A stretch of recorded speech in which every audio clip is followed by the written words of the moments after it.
there's something about understanding your story. When you become middle-aged, I guess what I would be called, the beauty of being in this period is the clarity, the opportunity that you get to reflect on everything that had happened to this point and to make new meaning of it. So at the time, you might have experienced it as horrific or sad or exciting or whatever the case may be. And then you look back and you're making new meaning of it.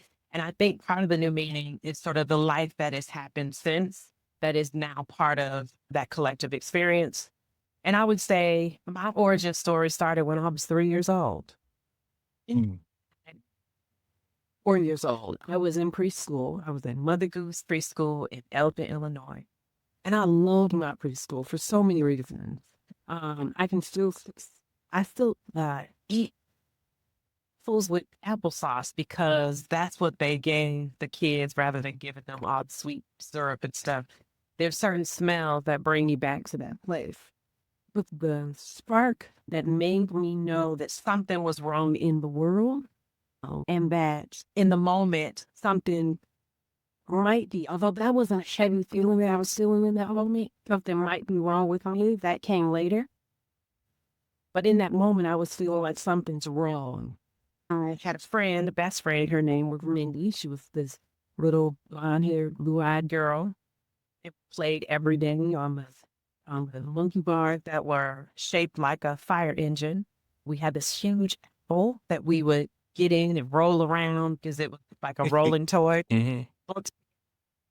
The books or the golden books. And we said, we want to go to each other's houses. We should try to, get together in our 4-year-old thing. So, Ron, can Mindy come over or can I go to Mindy's house? Like, Ron said, the next time her mom is there at the same time I am. I don't know how much time passed between, asking from sort of being at the same time. I remember my mom being Jovian. Remember what she said. I just remember the energy. I remember her being Jovian, saying whatever she said. And then I remember, again, I don't remember what is being said, but I remember the energy changing immediately and my mom pushing me behind her. And then Mindy never came on. Okay.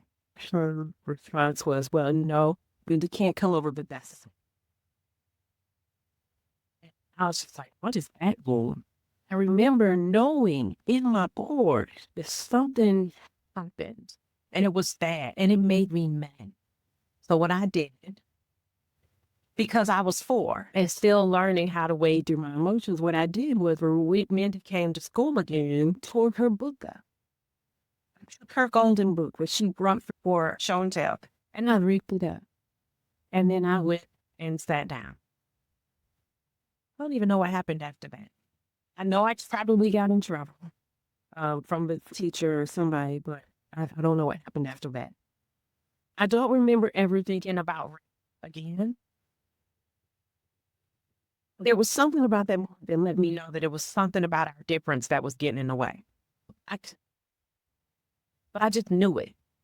I didn't ever think about it again until I moved to Benton. And I was 10 years old. I'm in from Elgin, which was we had neighborhoods that were,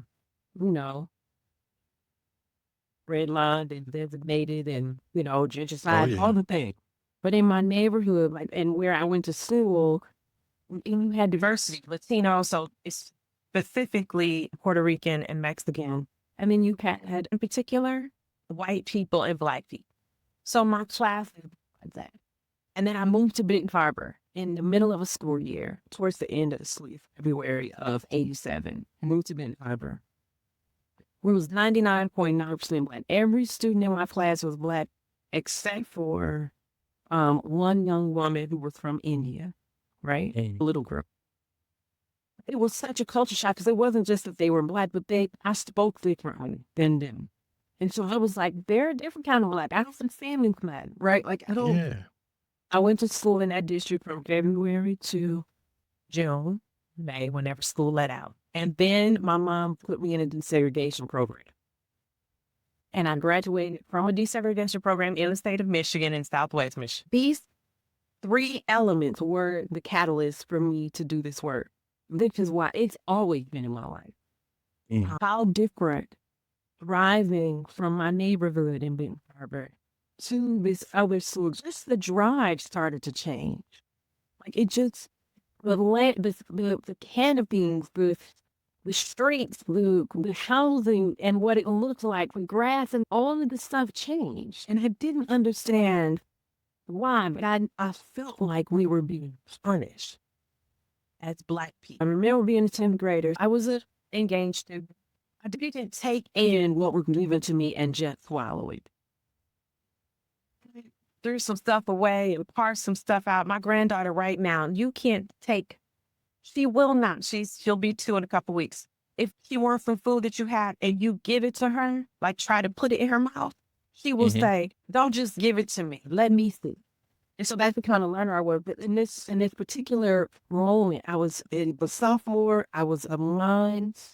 I was standing in the hallway and I was trying to figure out, I was having this conversation with God, which is for some 16-year-olds weird or whatever. But I've always known that there was something bigger than me and I've always leaned into it. And I'm having this conversation and I said, you show me where the resources are. I will bring the resources back to the people who need them. And I had no idea in that moment that I would go on to work for one of the largest foundations, not only in the country, but in the world. That's how it worked from multiple steps. Ready to fighting for justice, but I saw the injustice and the term earliest memories. Saw the injustice.